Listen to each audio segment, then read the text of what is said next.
Bom, então, gente, vamos começar o estudo da flambagem, né, de coluna, que é o nosso último assunto aqui da disciplina, né?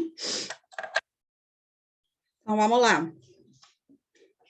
Bom, primeira coisa que eu queria falar, né, que vocês aprenderam já, por exemplo, nos elementos submetidos à flexão, já vocês aprenderam a determinar as tensões, né, que esses elementos, ou seja, para um determinado esforço, quais seriam as tensões produzidas em uma seção transversal, né? E também vocês aprenderam a dimensionar, né? Vigas, né? Dar uma altura, uma área de seção transversal suficiente para resistir uma determinada tensão de flexão. Aí a gente também, né? Estudaram deflexões em vigas, né? Então, vocês sabem já que para projeto, né? Quando você vai fazer um projeto, você precisa, em vigas, verificar o quê? O critério de resistência, que seria as tensões, né? Então, você não pode deixar que as tensões que são geradas na viga, produto dos esforços atuantes, ultrapassem a tensão admissível, né? Lembrando que essa tensão admissível ela é definida de acordo com o coeficiente de segurança que está nas normas, né? Então, vocês vão pegar sempre a resistência limite do material, e com a resistência limite, vocês vão usar coeficientes de segurança para minorar ela, né? E, assim, definir a tensão admissível. Então, você teria critério de resistência e critério de utilização. No caso de viga, vocês precisam também verificar a deflexão máxima da viga, né? Porque essa deflexão máxima, ela não pode ultrapassar certos valores permitidos, né? Que estão nas normas, né? Então, vocês já sabem calcular também deflexão em vigas, né? Achando a equação da linha elástica. Então, a gente vai ver agora colunas, né? Ou seja, elementos verticais, né, submetidos à compressão, como são, no caso dos pilares, né? Só que a gente fala colunas em geral. Então, vamos lá. O que seria a flambagem, pessoal? Vocês devem ter visto já isso por aí em alguma obra, né? Não sei se vocês já viram isso aqui. Essas colunas, né? Pilares, assim, deformados, né? Então, vocês devem ter visto alguma vez ou não isso aqui acontecer. Bom, isso aqui é bastante comum, você vê muitas vezes isso aí por aí, em obras já mais, né, antigas, obras que estão já com problemas, né, estruturais, interditadas e tal, enfim. E o que acontece, gente?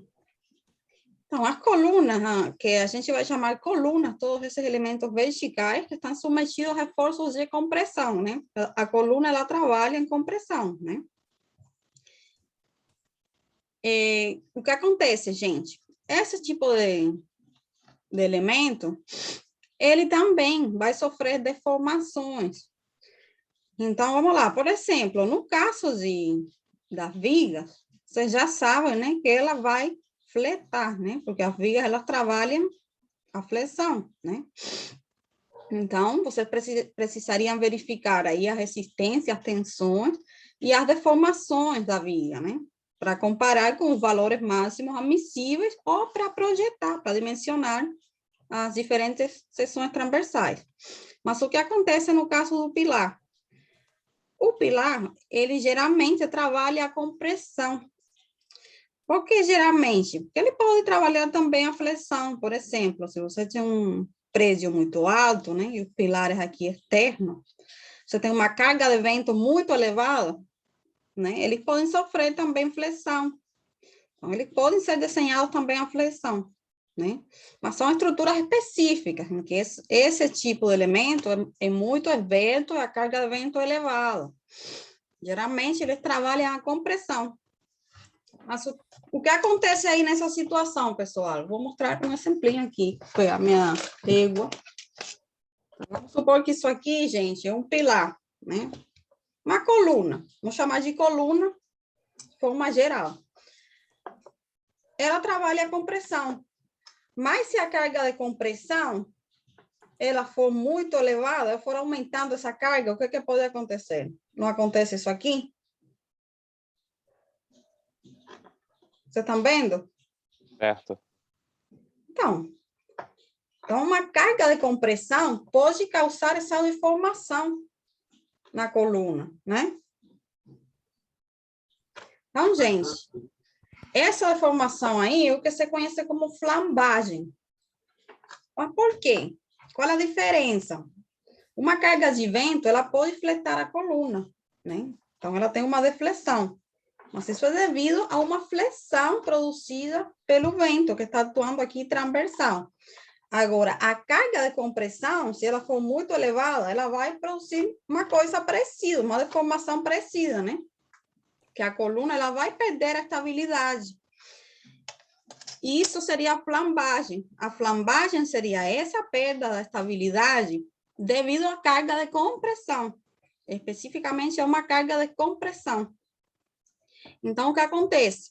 Às vezes, você pode ter desenhado uma coluna que ela tem uma seção transversal que ela é capaz de resistir às tensões, né? Geradas pelos reforços. Ou seja, o critério de resistência, ela cumpre. Mas pode acontecer que mesmo sem o material falhar, você tem uma carga tão elevada de compressão que ela flamba, né? Ela perde a estabilidade. E isso também é um problema para as estruturas. Então, assim, é outro critério que a gente tem que verificar nesse tipo de elemento. Então, não é apenas a resistência. As colunas, elas também precisam ser projetadas para resistirem à flambagem, ou seja, para não acontecer a flambagem. Porque pode ser que você, por resistência, tenha desenhado ela certinha, mas ela pode flambar, né? Então, isso que a gente vai aprender na aula de hoje. Então, vamos lá. Bom, pessoal, como eu tinha falado para vocês, né? Então, a flambagem, ela vai acontecer sempre em elementos, né? Que são esbeltos, né? Ou seja, que a seção transversal tem uma área pequena em relação com a altura, né? Que imagina que eu faça isso em um elemento curto, né? Vamos supor, vou pegar isso aqui. Vou pegar isso aqui. Se eu tenho essa mesma carga de compressão aqui, vocês acham que vai flambar isso aqui? Não, né? Não, não. Então, um elemento assim, ele flamba. Aqui sim.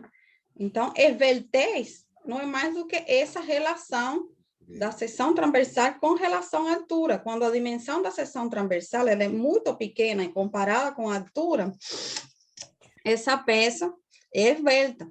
Então, ela pode sofrer flambagem quando submetida a um esforço de compressão, né?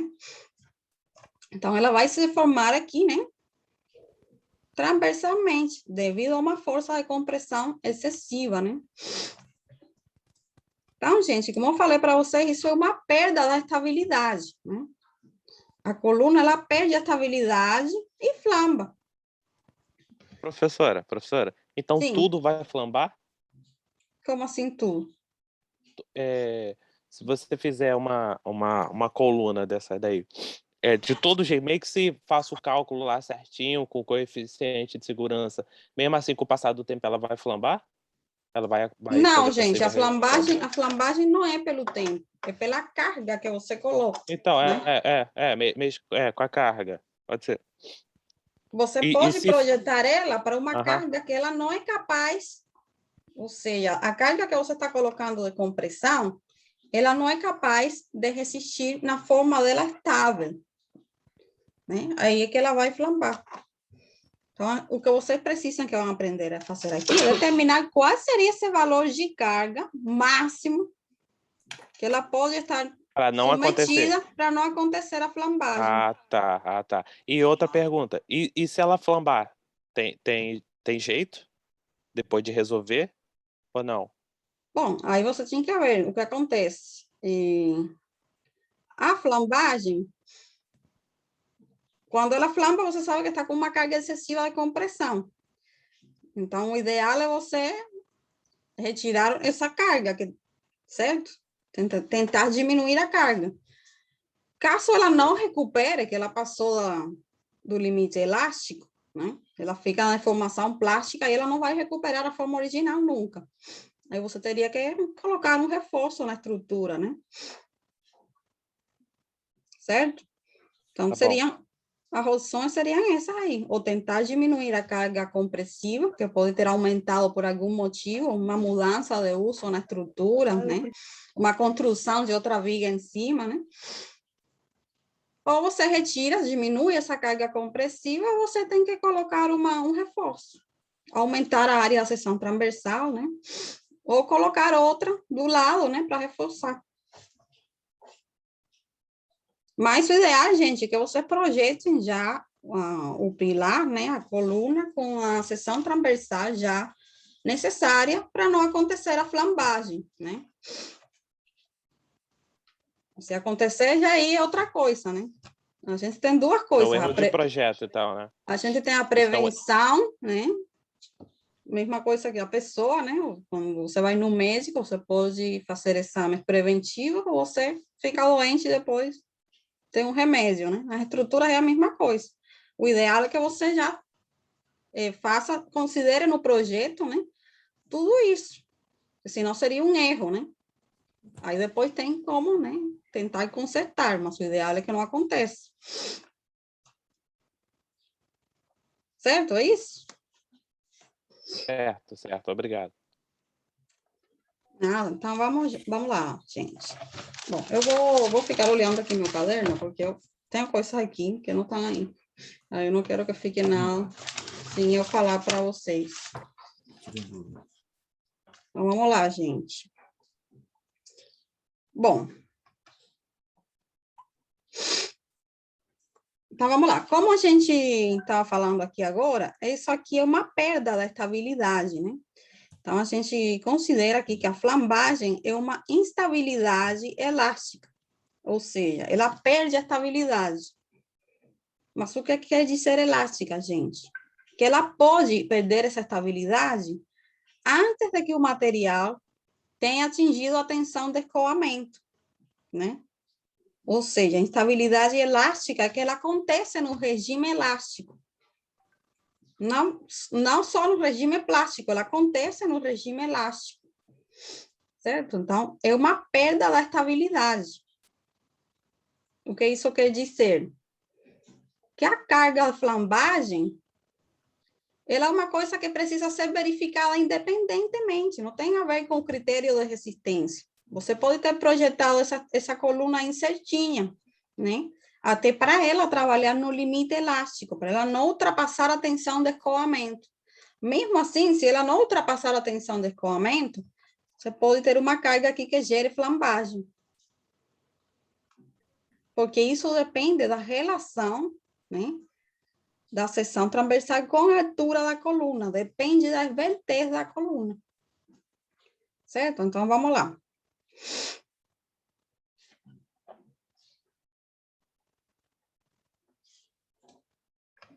Então, gente, vamos lá, vamos ver isso mais detalhadamente.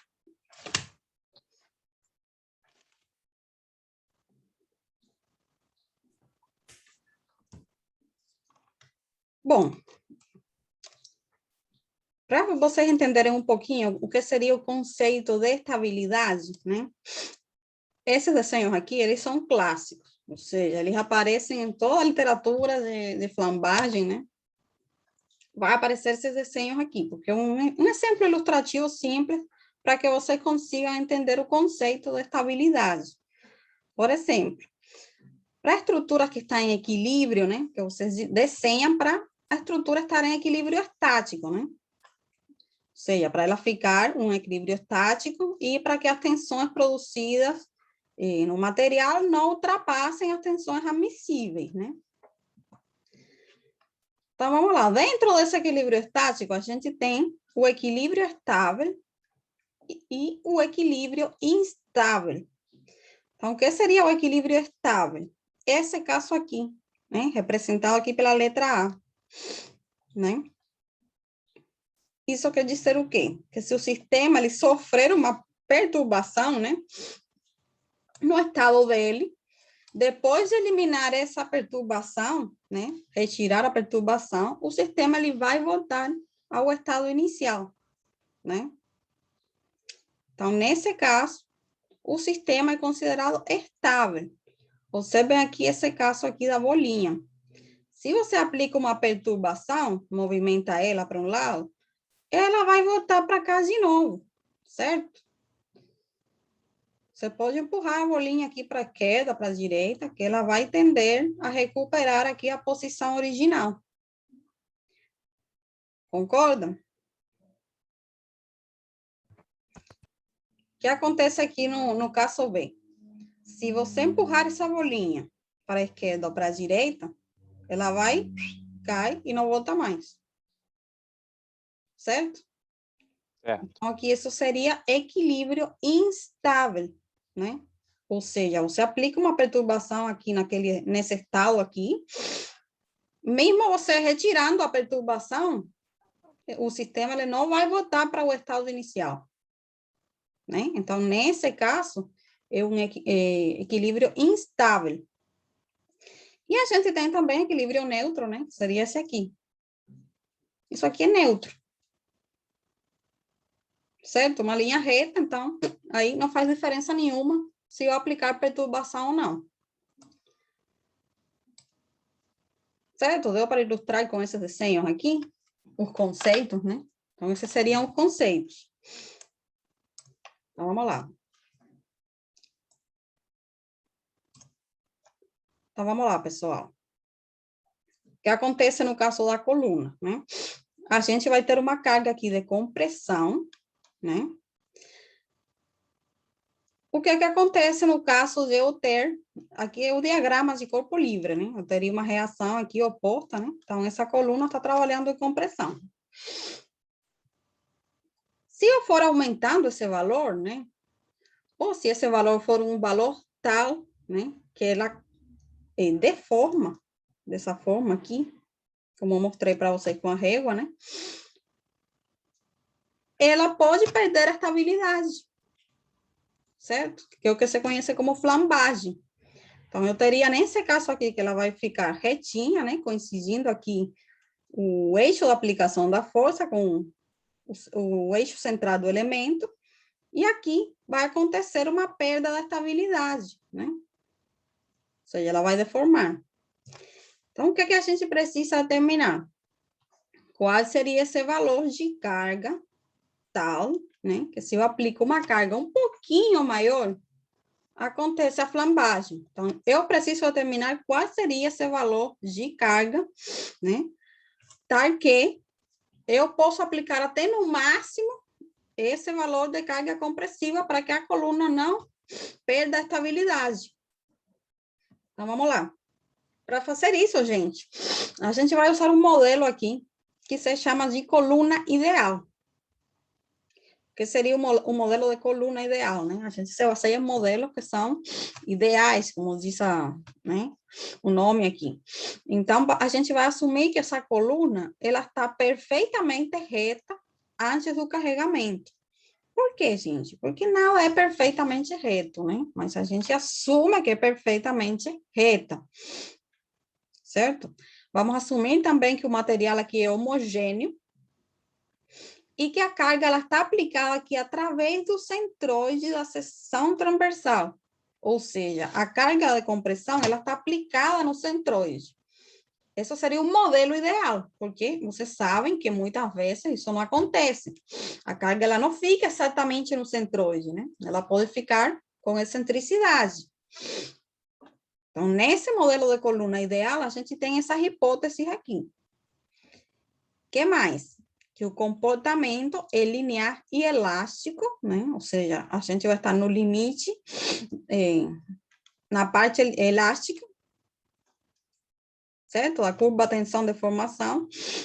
E que a flexão, ela é plana.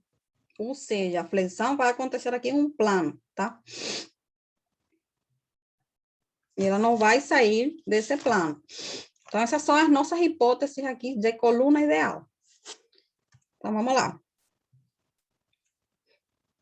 Então, gente, para criar um modelo que a gente consiga determinar, né, um valor para essa carga aí, né, esse modelinho aqui está representando a metade disso aqui.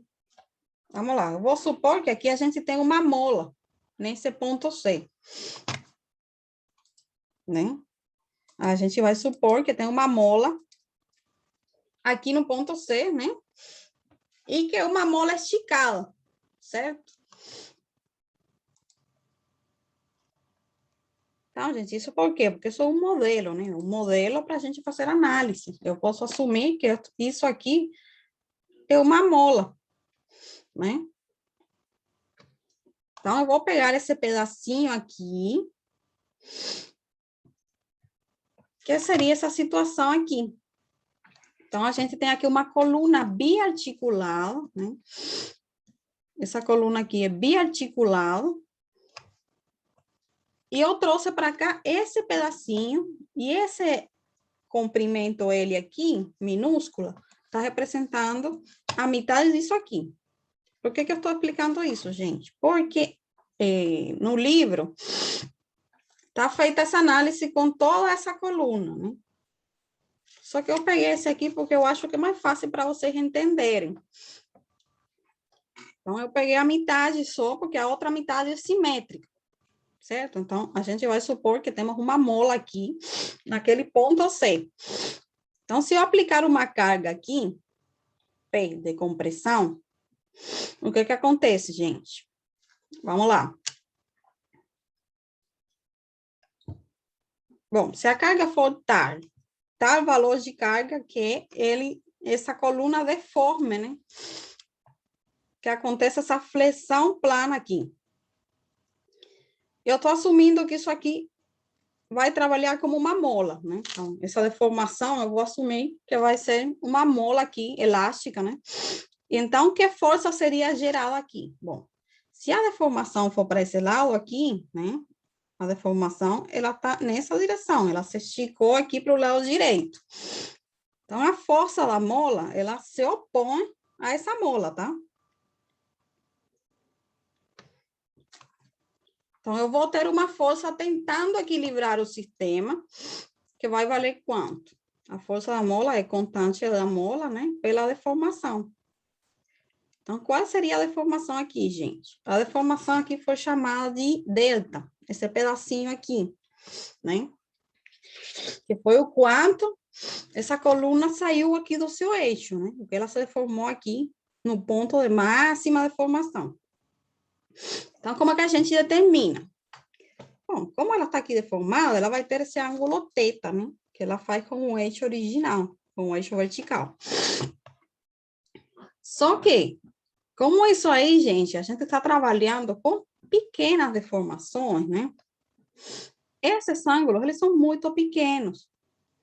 Então, quando eu tenho ângulos pequenos, a tangente do ângulo, ele é aproximadamente igual ao ângulo, certo? Então, como vocês determinariam esse valor desse pedacinho aqui? Bom, a gente vai calcular também pela tangente, né? Usando a tangente desse triângulo criado aqui, né?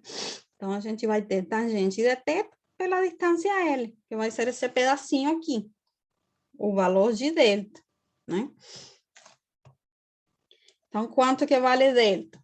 Bom, é tangente de θ que multiplica L, só que tangente de um ângulo muito pequeno é aproximadamente igual ao ângulo. Por isso que a gente consegue escrever aqui que delta vai ser L por θ, né? Certo? Então, se eu tiver uma força aqui produzida nesse sentido, nessa direção, desse valor, FK delta, que no final vai ser KLθ, né? Eu vou ter outra reação aqui no apoio, se opondo, né, para o sistema estar em equilíbrio. E a gente vai ter uma reação igual e oposta, né, com o mesmo valor, certo? Porque a gente parte de que a estrutura ela está em equilíbrio. Agora a gente quer determinar se o equilíbrio vai ser estável ou se ele vai ser instável, certo? Então, vamos lá.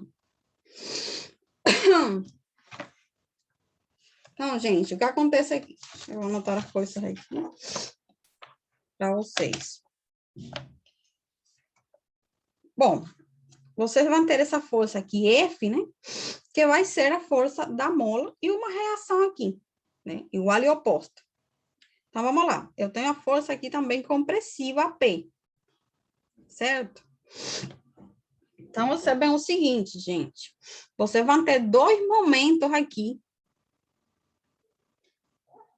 nesse diagrama aqui de corpo livre, né? Se você pega os diagramas de corpo livre dessa estrutura aqui deformada, né? Você vai ter um momento desequilibrante e um momento equilibrante, ou seja, um momento que vai tender a desequilibrar a estrutura e outro momento que vai tender a equilibrar a estrutura, né? Então, qual vai ser o meu momento que vai desestabilizar a estrutura? Bom, vai ser esse momento produzido pela carga compressiva P, né? Ela não está aqui a uma distância do eixo, ela está a uma distância delta, certo? Então, vamos lá. Gente, perdão, que eu estou aqui com uma coriza. Então, vamos lá. Então, eu vou ter um momento, gente, aqui, que eu vou chamar MI.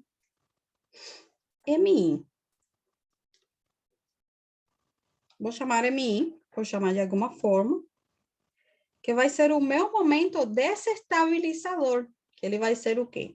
P, que multiplica a delta, né? Então, tem um momento aqui criado, né, por essa carga P, que quando a coluna deforma, né, essa carga P vai produzir um momento aqui de P delta, certo? Seria a mesma coisa que P, L, teta, certo? Só substituir aqui delta, gente. Então, esse vai ser o meu momento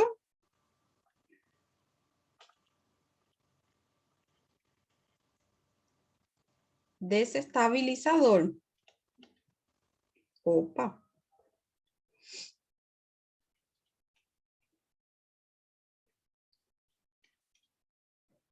Porque é o momento que tende a desestabilizar a estrutura, tá? E eu vou ter outro momento aqui que eu vou chamar de ME. ME, momento estabilizador. Que ele vai ser quem? Bom, o momento que vai se opor a esse vai ser qual? Produzido aqui pela reação de apoio,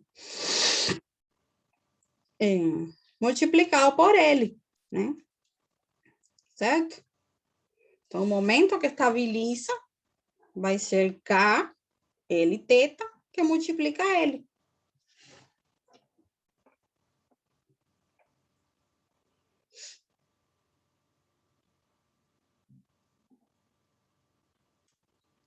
Isso, gente, vai ser K, teta, L ao quadrado.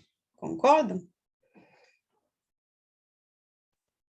Então, isso aqui é o momento estabilizador.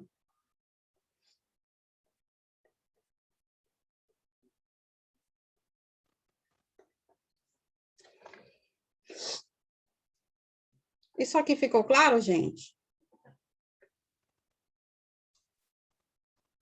Sim. Então, é isso o modelo ideal, né?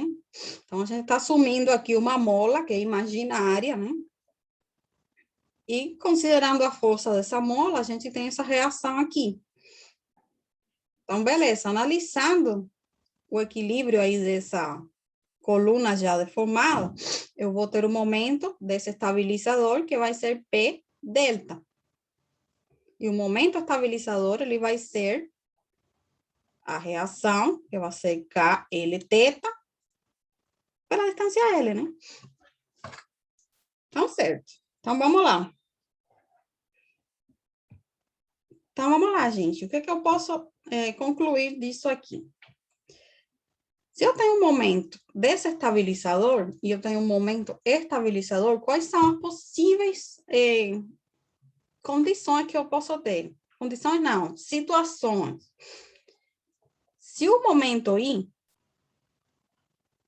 ele for menor ou igual do que o ME, eu vou estar aonde? Não vai ser o equilíbrio estável? Sim ou não?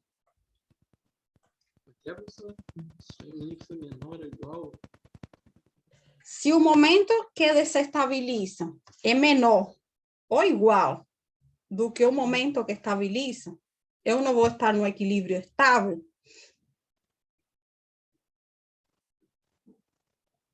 Sim ou não? Sim. O que está desestabilizando, se ele for menor ou igual do que o momento que tende a estabilizar a estrutura, eu vou ficar no equilíbrio estável. Mas se acontece o contrário, se o MI é maior que o ME, eu vou ter equilíbrio instável, né?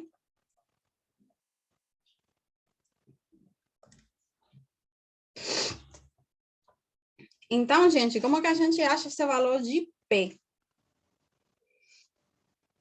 Eu quero achar um valor de P tal que eu esteja aqui no limite. Ou seja, um valor de P para o qual MI vai ser igual a ME. Certo? Para eu saber qual é o valor máximo de P, né? Qual é a carga que está ali no limite. Porque se passar um pouquinho para um lado ou para outro, eu já fiquei na estabilidade ou na instabilidade. Então, eu vou igualar esses dois momentos. Então, fazendo MI igual a ME, eu vou ter o quê? MI é PL teta. E ME, K teta, ele ao quadrado. Então, qual seria o valor de P que está ali nessa condição aqui no limite, né? Que faz com que o momento estabilizador seja igual ao momento desestabilizador. Bom, solando aqui, gente. Vou passar aqui dividindo, ele teta. Elimino o teta e só dá o quê? KL.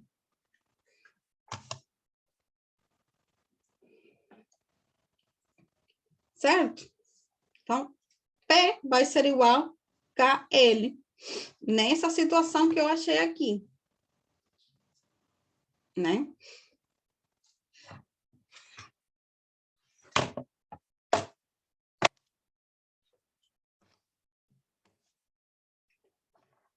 Então, pessoal, para esse valor de P, esse valor de P a gente chama de carga crítica de flambagem. Essa aqui é a carga crítica de flambagem.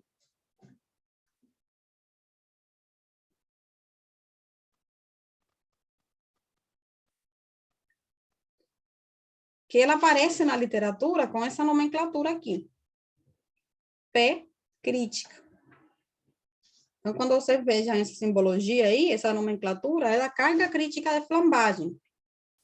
Então, o que acontece? Se eu tiver uma carga P de compressão maior do que a carga crítica de flambagem, a coluna vai flambar. Então, isso aqui fará a coluna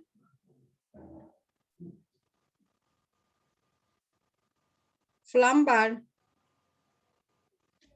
Nossa, espera aí, que eu não consigo escrever aqui nesse pedacinho, gente.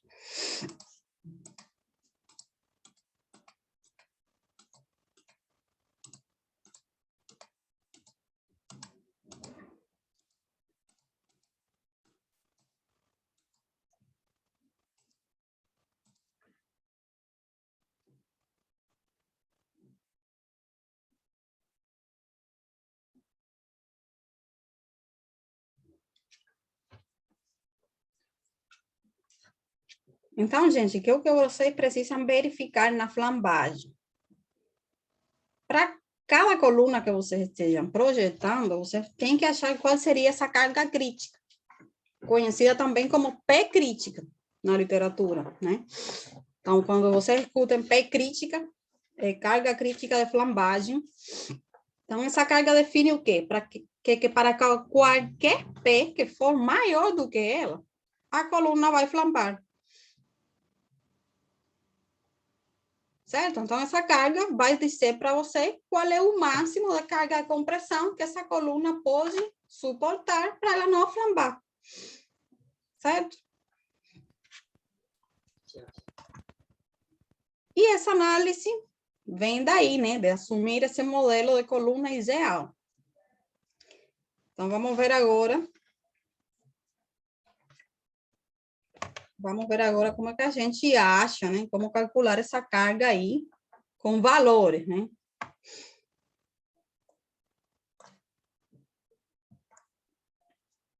Bom, isso aqui foi o que eu acabei de fazer lá.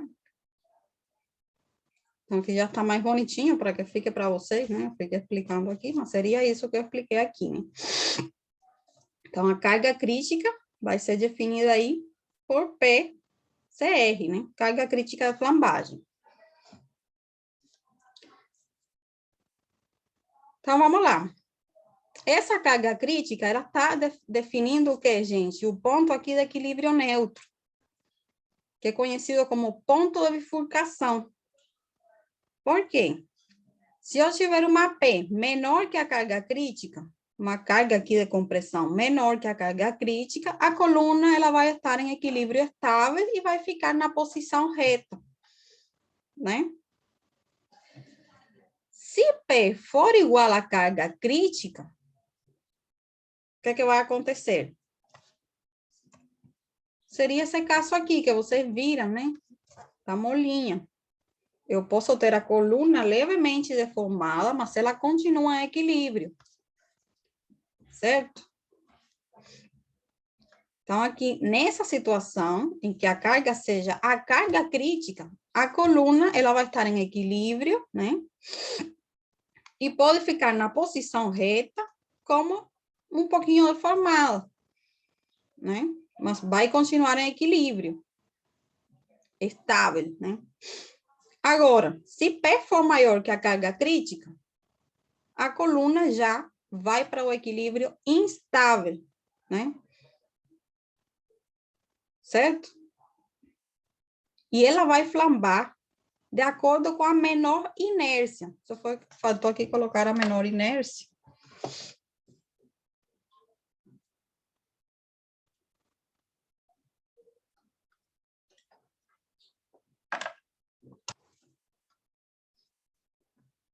Então, é isso que vai acontecer, pessoal, né?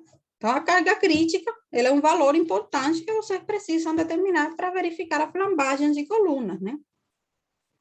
Porque a carga compressiva, ela tem que ser menor ou, no máximo, igual do que a carga crítica. No máximo, igual à carga crítica.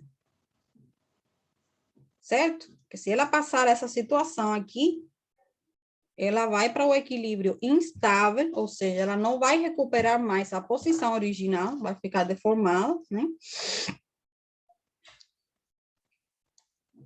E pode acarretar problemas para a estrutura, né? Pode trazer problemas para a estrutura.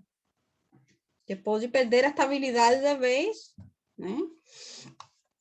E ela não cumpre a funcionalidade, né? Não cumpre a funcionalidade dela, porque ela foi projetada para ficar reta. Ela pode deformar um pouquinho, mas se ela deformar muito, né? Se ela flambar, ela pode deixar de cumprir a funcionalidade dela. Isso pode levar também a, né, problemas estruturais. Então, vamos lá. Carga crítica. Da onde está esse valor de carga crítica? Aqui, gente, já está a fórmula jogada aí, tá? Mas eu vou fazer aqui a dedução para vocês. Então, vou pegar aqui na slide. Será que duplicar? Então, vou deixar o desenho aqui E vou cortar essa parte aqui das equações. Então, a gente vai chegar aí nessa redução, né? Então, vamos de novo aqui para o caso do modelo da coluna ideal, né? Biarticulado. Percebem que a gente está analisando aqui uma coluna biarticulada.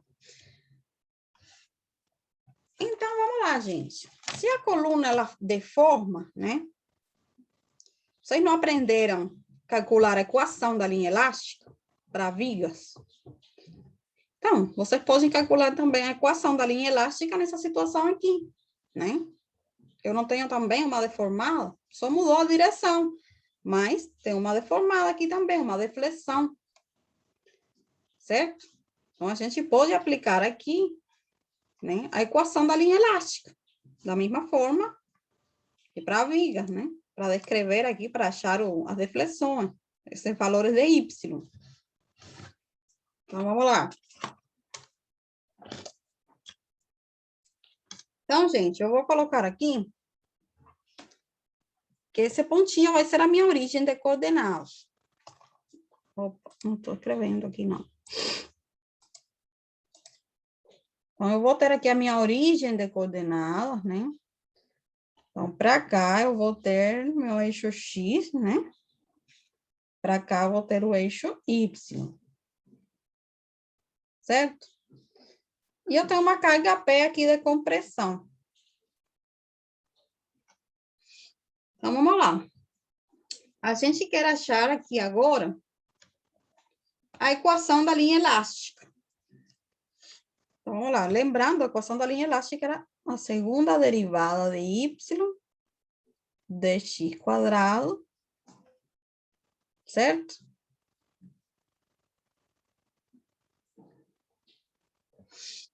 Igual a M dividido a I.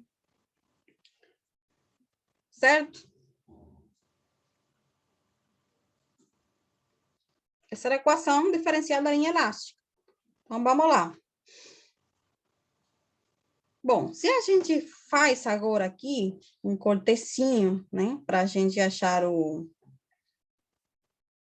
a função momento, eu tenho que achar mx. Certo? Para esse caso aí. Então, vamos lá. O que eu teria aqui, gente? Bom, nesse caso aqui, eu vou contar aqui, né? E qual vai ser o meu momento se eu corto aqui, gente? Eu cortei aqui, tá? Então, eu cortei nesse trechinho a uma distância X. O mx vai ser quem? Não vai ser P pela distância Y? Esse é o momento que eu tenho aqui agora. P pela distância Y. Certo?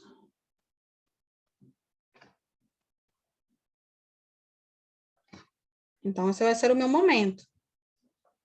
Que eu consigo já introduzir aí na equação da linha elástica.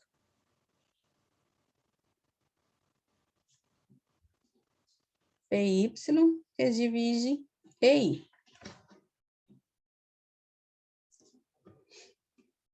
Certo? Então, vamos lá.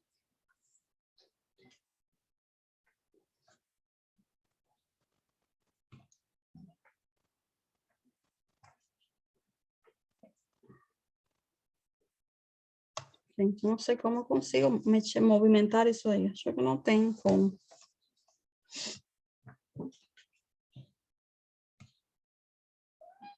Bom, só deixar aí.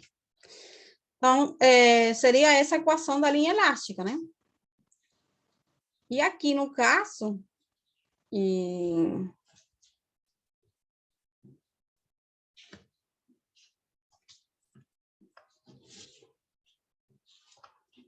eu considerei aqui, gente,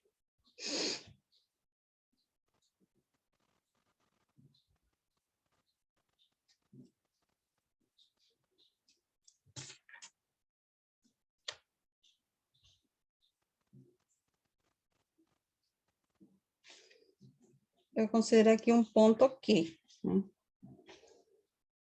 Então, eu cortei aqui no ponto Q, né? Então, vocês aplicam equilíbrio aí nessa parte, certo? Vai ter outra carga aqui igual e oposta, né? E o momento vai variar com a distância x, certo? Então, ele vai ser py. Para cada distância x, eu vou ter uma coordenada aqui diferente, concordam? Certo?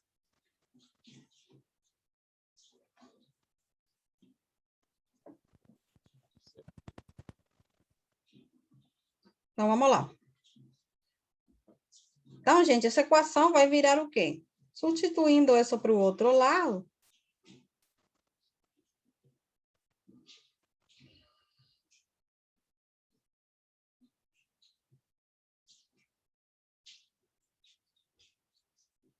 isso aqui é positivo, perdão. O momento aqui é negativo. Essa seria a minha equação diferencial da linha elástica para esse caso aqui, né? Isso é a mesma coisa que você faz para vigas. Nossa, gente, ficando com calor aqui. Então, vamos lá. Aí, gente, você tem uma equação diferencial que tem que resolver, né? Então, assim, eu não vou fazer a dedução toda disso aí, matemática, porque senão acho que a gente vai ter uma aula muito longa. Então, eu só vou mostrar para vocês uma substituição que é feita aqui, né? Matemática para resolver isso aqui mais fácil, né? Então, assim, uma substituição que foi feita aqui foi P, que divide EI, foi substituída por P minúsculo ao quadrado. Para quê? Para deixar essa equação nessa forma aqui.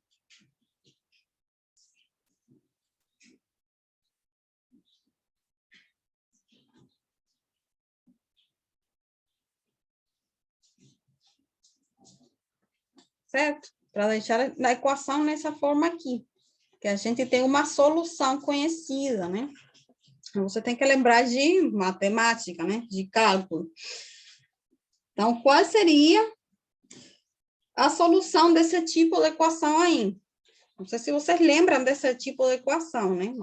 A equação de movimento harmônico, né? Você tem que dar uma lembrada aí de matemática, de cálculo, né? Mas a solução característica desse tipo de equação diferencial é desse tipo aqui.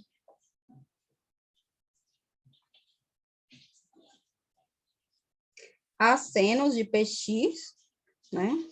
Mais v cosseno px.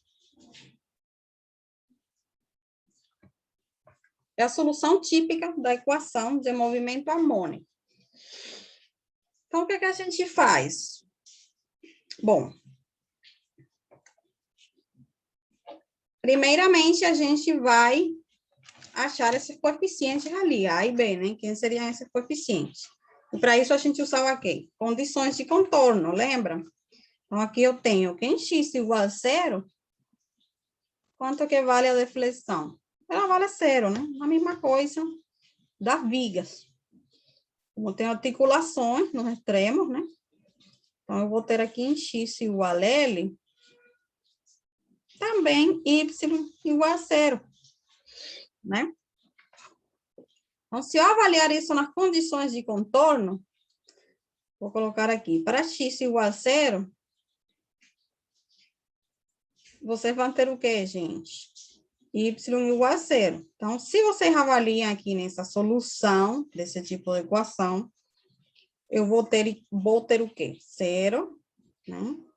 Igual, isso aqui é zero, né? Então, eu vou ficar, cosseno de zero é 1, então, eu vou ficar com uma coisa assim, zero igual a zero mais b. Isso me leva a que v igual a zero, né? Então, a gente já sabe que essa parcela aqui é zero. Avaliando nas condições de contorno. E a outra condição de contorno vai ser para x igual a L, y também vale zero, né? Então, eu vou ter uma coisa assim. A seno de PL igual a zero. Então, essa segunda condição de contorno vai me levar para isso aqui. Aí eu tenho duas situações possíveis para satisfazer essa equação. Ou A é zero, ou seno de PL é zero.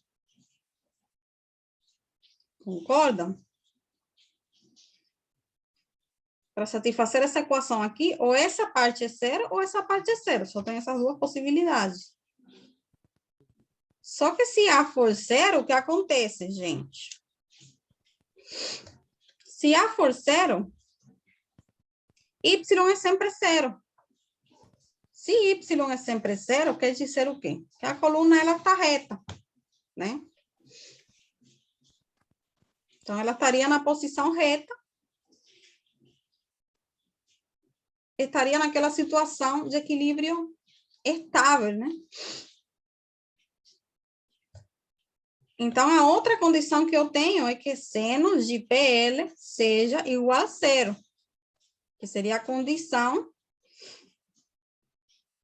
na qual eu tenho uma deformação.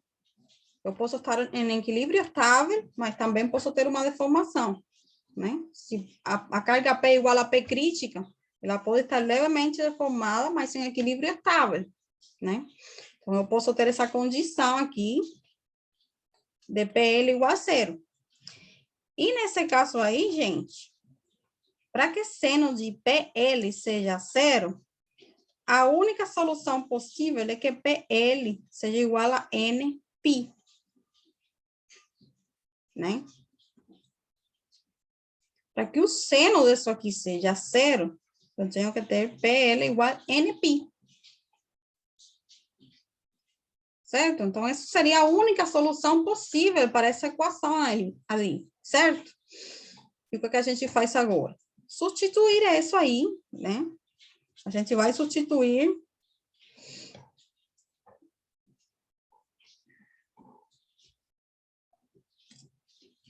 com seno de PL. Quem é P? Quem é P? Isso aqui, né? A gente tinha feito que isso daqui, P quadrado. Então, se isso é P quadrado, P é a raiz daquilo lá.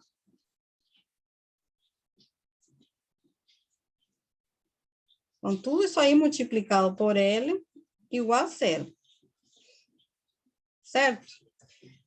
Então, a única forma de que isso seja satisfeito seria que PL seja NP, né?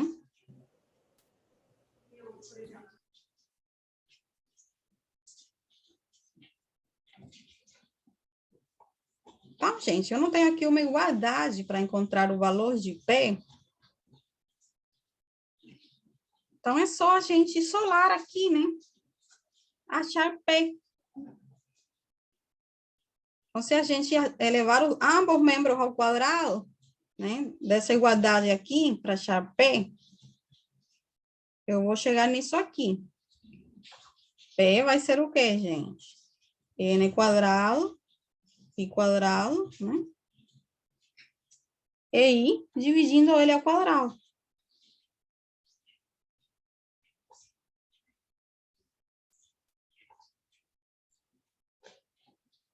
Certo? Foi só isolar P aqui.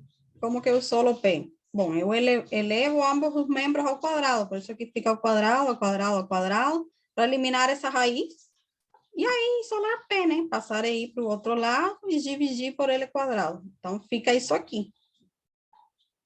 Concordam? Então, gente, eu achei o valor de P, que é o que eu estou procurando, P. Esse é o valor de compressão crítico. Eu não estou aqui no... Vamos lá de novo para a teoria, para que vocês entendam. Eu não quero achar essa situação aqui. Eu quero achar uma situação em que a coluna ela está na posição levemente flexionada, mas continua no equilíbrio. Ou seja, está no equilíbrio neutro, né? Porque eu estou no limite. Então, foi desenvolvendo essa equação aqui, né? Achando a solução típica que a gente vai tirando essas conclusões, né? para eu satisfazer essa equação, eu só posso ter que seno de PL seja 0, né? Porque se A for 0, a coluna, então, está reta. Então, para que seno de PL seja 0, PL só pode ser NΠ, né? E aí, foi substituído isso aqui, né? O valor aqui que eu fiz, uma substituição de P quadrado, como sendo isso aqui. E a gente acha esse valor aqui de P. Só que vamos lá, gente. Eu tenho que pegar o menor valor possível de P. Então, qual seria o menor valor possível disso aqui, dessa equação? Não seria para N igual a 1?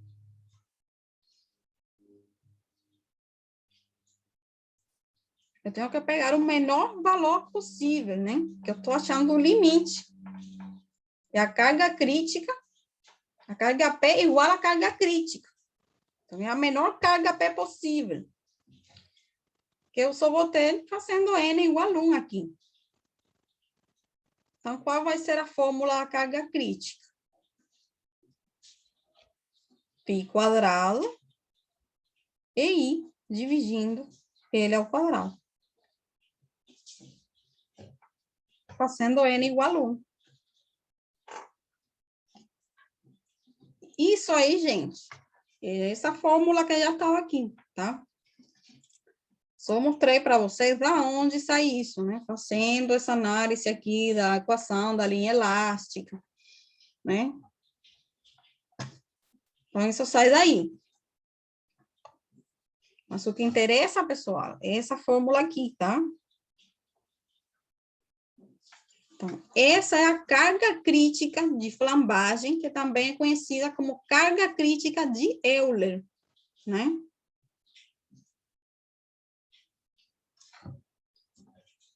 Certo? Então, carga crítica de Euler é a carga crítica de flambagem.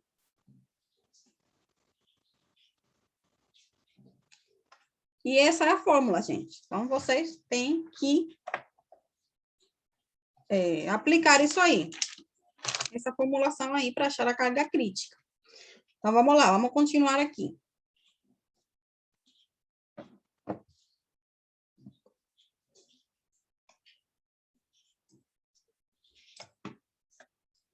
Se eu tenho uma carga crítica, eu também posso achar uma tensão crítica, certo? Seria o quê?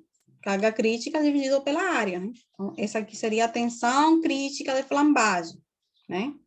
Então, tensão é força dividido pela área. Substituo aqui a carga crítica dividindo pela área e a gente chega nisso aqui. Certo?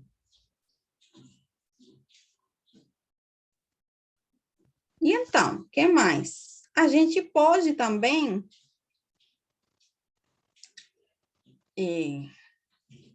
pegar aqui inércia dividido pela área, né?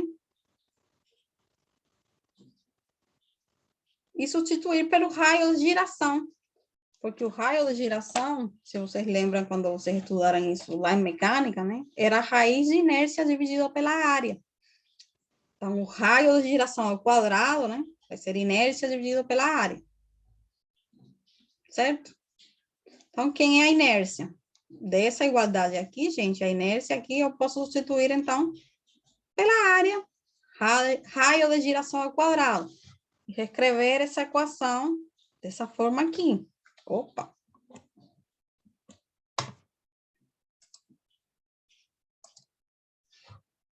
E reescrever assim, dessa forma aqui. Certo? Então, foi só substituindo, tá? É a mesma equação, só foi substituído aqui inércia como área pelo raio de giração elevado ao quadrado.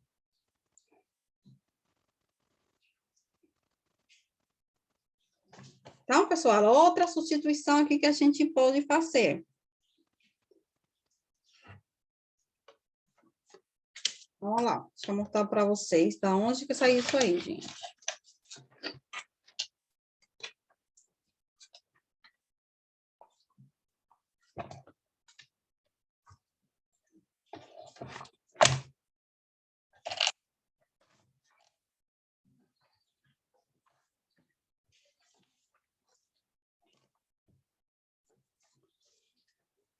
Bom, vamos lá. Bem, essa aqui foi a fórmula da tensão crítica da flambagem, substituindo A pelo raio ao quadrado, né? Então, se a gente substituir também, fizer substituições, né, para escrever isso dessa forma aqui, né? Isso foi fazendo só algumas modificações para chegar nessa forma aqui, tá? A área elimina com a área, né? E isso foi escrito ao inverso e passou para o denominador. Só isso, gente. Dá para ver aqui claramente, né? A área foi simplificada aqui com a área. E esse raio dividindo ele ao quadrado foi colocado aqui dividindo, só que invertido, né? Porque passou para o denominador, para manter a formulação igual, né? Então, gente, essa parcela aqui embaixo, do comprimento dividindo o raio da giração ao quadrado, é que a gente conhece como índice de Vertès. Que a gente usa a letra lambda, a letra grega, para representar esse índice de Vertès. E essa fórmula pode ser escrita, então, assim, né? Fazendo substituições, né? Tensão crítica, π quadrado, que multiplica o módulo de elasticidade, dividindo lambda ao quadrado. Certo?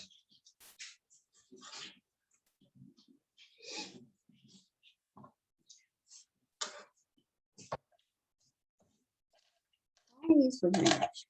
Essas são as fórmulas aqui da flambagem, né? Da carga crítica, a tensão crítica, a flambagem, né? E o índice de Vertès. Então, essa fórmula aqui também é conhecida como hipérbole de Euler, né? Sabe que o Euler é o nome do...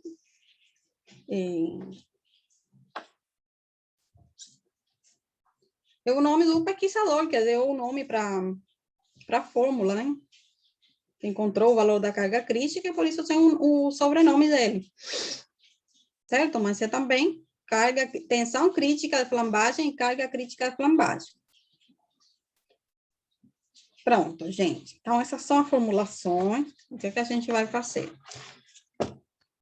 Vamos lá. Por que é importante essa relação aqui, gente? O índice de Vertès. Porque vocês observam aqui que a tensão crítica ela é inversamente proporcional ao índice de Vertès, né? Da coluna.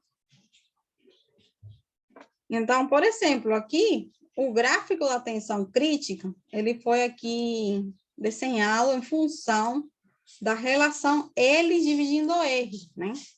Que é o comprimento da coluna dividido pelo raio de giração. Isso aqui foi para um material específico, que está indicado aqui o aço estrutural, com módulo de elasticidade de 200 gigapascais e tensão de escoamento de 250. Então, assim, para cada relação L dividindo R, vocês vão ter uma carga crítica, perdão, uma tensão crítica, que é o que está sendo representado aqui, de flambagem, né? Então, para cada relação, foi calculado o valor aqui dessa tensão crítica. Então, o que a gente pode observar, gente? Que se a gente tiver um valor de tensão crítica que for maior do que a tensão de escoamento, né? Isso aí não tem nenhuma utilidade para a gente. Por quê? Vocês não projetam o material para ele ficar no limite elástico, para ele não ultrapassar a tensão de escoamento? Então, assim, se a tensão crítica for maior, não tem utilidade, né? Porque a coluna ela vai começar a escoar, né? Vai começar o escoamento antes dela deixar de ser elástica, antes de que a flambagem aconteça, né? Ou seja, perdão, falei ao contrário aí. Antes de que a flambagem aconteça, ela deixa de ser elástica, né? Porque a tensão crítica à flambagem vai ser maior que a do escoamento. Então, se esse caso acontece, não tem interesse para a gente, né? O que a gente tem que se preocupar é no caso em que a tensão crítica de flambagem é menor que a tensão de escoamento, porque aí sim acontece a flambagem, antes, inclusive, da coluna escoar, né? Antes de entrar num regime plástico, certo? Por quê, gente? No regime plástico, as deformações, elas já são permanentes, ela não vai retornar à configuração original, certo? Então, se a tensão crítica de flambagem ela estiver depois da tensão de escoamento, para a gente não interessa, porque ela já vai se deformar de qualquer forma. Entendem isso? Esse raciocínio? Então, o que interessa? Se ela está antes da tensão de escoamento, porque a coluna está lá retinha, trabalhando no limite elástico, mas se atinge a tensão crítica de flambagem, ela vai flambar. Certo? Então, você tem que levar as duas coisas em consideração no projeto da coluna, né? Critério de resistência e verificar a flambagem. Então, vamos lá, gente. Resumindo aqui, de novo. Acho que eu deixei repetida essa slide. Bom, mas o que eu fiz aqui foi colocar as formulações, né? Da carga crítica de flambagem e tensão crítica de flambagem, tá? Que não é mais do que a gente dividir isso aqui pela área, né? Certo? Fazendo essas substituições de raio de giração da seção, né? A gente chega nessa forma das equações aqui, em função do índice de Vertez. Então, vamos lá. Mais conclusões. De novo, essa carga crítica, como eu já expliquei para vocês, né? Essa vai ser a carga máxima de compressão imediatamente antes do início da flambagem, né? Certo? E a mesma coisa a tensão crítica, né? É a tensão geral pela carga crítica, né? Então, é uma tensão média imediatamente antes da flambagem. Certo? O que mais? Bom, as outras coisas já você conhece, né? É módulo de elasticidade e é a menor inércia, o momento de inércia menor, porque a coluna ela vai flambar na direção da menor inércia, né? A inércia não é a resistência de um corpo a um determinado movimento. Então, a inércia em torno de um eixo é a resistência de girar em torno daquele eixo. Então, se eu tenho uma carga compressiva na coluna, ela vai flambar para aquele lado. Ela vai girar mais fácil, se deformar mais fácil, para o lado da menor inércia. Então, você sempre na formulação vão ter que usar a menor inércia. Não esqueçam disso, tá? Então, L é o comprimento da coluna, né? No caso analisado aqui, que estava presa nas extremidades por articulações, gente. É uma coluna biarticulada. Então, tudo isso que a gente analisou aqui foi para uma coluna biarticulada, essas condições de apoio, né? Essa fórmula aqui foi obtida de uma coluna biarticulada, tá? Bom, e o raio de giração, gente? O raio de giração, ele não é a raiz da inércia pela área? Então, se eu uso a menor inércia, é óbvio que o raio de giração que eu vou pegar vai ser o menor raio de giração, né? Certo? Então, só esses detalhes aí, tá? Então, vocês pegam aqui o menor raio de giração. Então, vamos lá. Aqui a gente tem um exemplinho. Não sei se fazer agora ou fazer depois da pausa.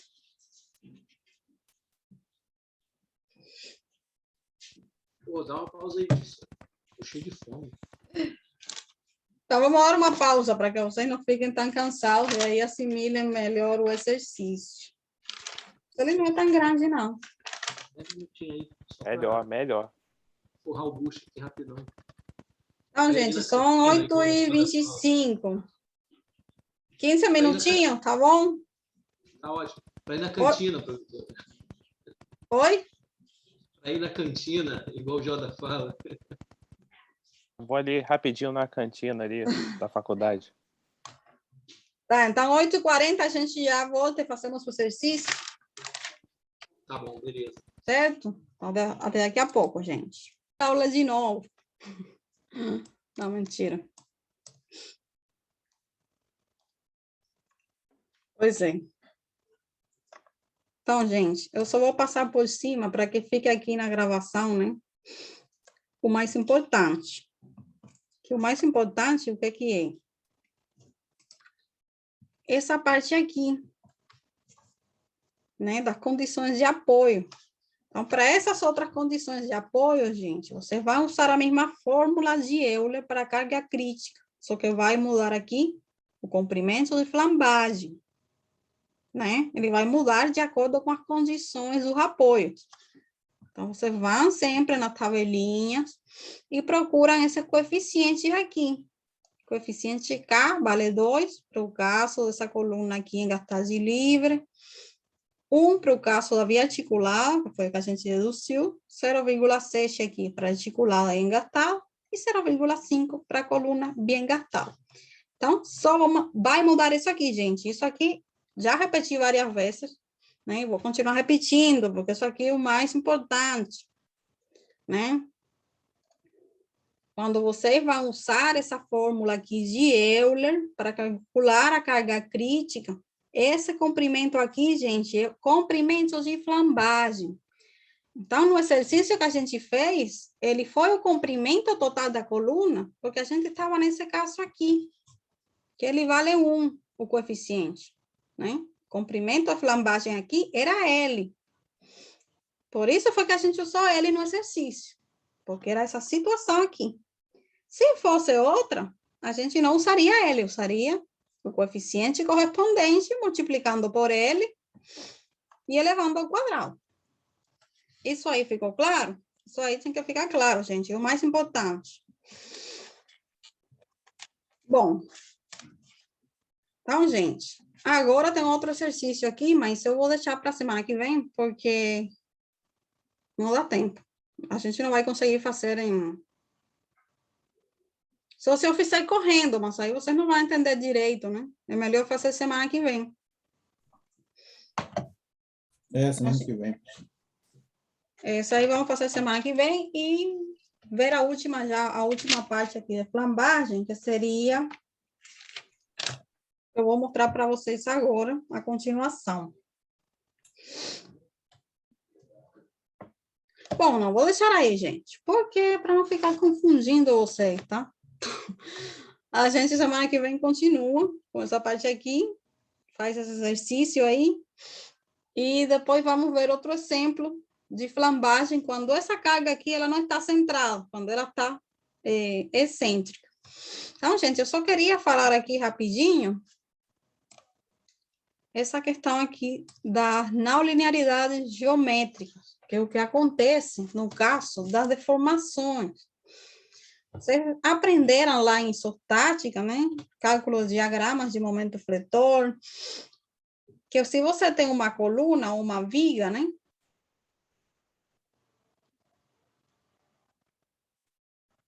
Eu vou fazer o exemplo da coluna, que é mais fácil de visualizar. Então, assim, você calcula os esforços internos considerando que ela está reta. Certo? É o que a gente assume, porque as deformações elas são pequenas. Só que o que acontece, quando você tem uma carga aqui compressiva, ou qualquer tipo de carga, que ela produz uma flexão, uma deflexão aqui no elemento, à medida que esse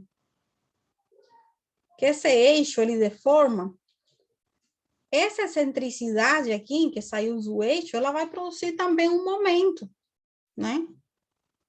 Que são esses momentos que a gente está calculando no caso da coluna deformada, para determinar a carga crítica, né? A gente usou a equação da linha elástica e calculamos o momento produzido por essa carga que estava passando pelo eixo, né? Que se você considera a coluna aqui reta, você faz diagrama de momento e aqui é zero, né? Não tem momento. Certo? Porque ela está no eixo. Só teria momento se fosse uma carga aqui transversal. Só que à medida que ela deforma, se ela está deformada, gente, a carga passa para essa posição aqui. Ela se agora está produzindo um momento, porque o eixo, ele está deformado. Então, tem uma excentricidade aqui, né? Então, aparece essa distância aqui, delta, né?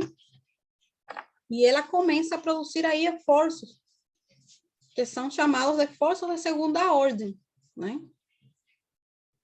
Porque eles só aparecem porque aquela viga deixou de ser reta, ou aquela coluna deixou de ser reta, ela deformou.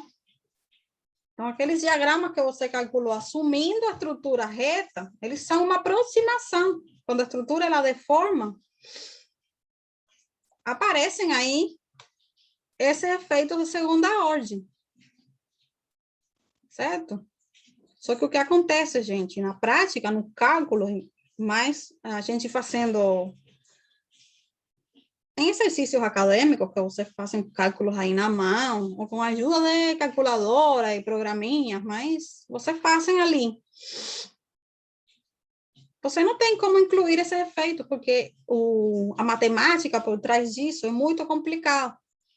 Então, assim, para a maioria dos casos, como a gente trabalha com pequenas deformações, esses efeitos de segunda ordem, eles podem ser despreciados, né? Eles podem ser desconsiderados. Só que há outros casos, né? Quando a gente admite certas deformações, em que esse efeito de segunda ordem, ele pode ter algum efeito, né, na estrutura. Então, assim, o ideal seria considerar no cálculo esse efeito de segunda ordem, porque o que vai acontecer na realidade, né? As vigas, as colunas, elas não vão ficar retas, elas vão deformar, certo? Então, assim, o certo é considerar isso no cálculo, só que a gente não faz essa matemática assim, na mão, porque é bem complicado. Então, para isso, a gente precisa do auxílio já, obrigatoriamente, gente, de programas de cálculo estrutural, né? Isso aí não tem como ficar fazendo na mão. Por isso que hoje em dia a gente tem projetos cada vez mais, como dizer, eficientes, né? Porque a tecnologia ela chegou para isso, né? Coisas que não conseguiam fazer os engenheiros no passado por conta de não ter uma ferramenta como essa, que a gente tem hoje de programas, né? Por isso, hoje em dia, a gente faz projetos já com dimensões que são muito mais eficientes, né? Mas é graças ao programa de cálculo estrutural, né? Então, não dá para fazer tudo na mão. Esse efeito de segunda ordem, você vem. E um exemplinho aqui simples, você vê quanta matemática a gente precisa desenvolver. Imagina uma estrutura real, né? Com dimensões já reais, né? Não tem como sentar você lá e fazer isso na mão. Mas você precisa saber que isso aí existe, isso acontece. No momento que você calcular em isostática, em hiperestática, considerando a estrutura reta, eles são uma simplificação. Os efeitos de segunda ordem, eles não estão sendo considerados naqueles diagramas lá com as barrinhas retas, tá? Então, só isso, gente. E no caso aqui da flambagem, essas deduções saem dessa, né, da aplicação disso aí, né? A gente considera a deformação do pilar, da coluna, né? E aplicando aí a equação da linha elástica, a gente chega na carga crítica. Só que isso já foi feito e deduzido para as condições de apoio, para diferentes condições de apoio, né? Então, você só vai já pegar os valores, né? Não tem que ficar fazendo, porque já está feito, né? Então, gente, é isso por hoje. Vamos fazer esse exercício aí semana que vem. Certo? Alguma dúvida? Valeu, professor. Tranquilo. Na semana que vem a gente acelera. Então, gente, é isso por hoje. Valeu. Boa noite. Boa noite, pessoal.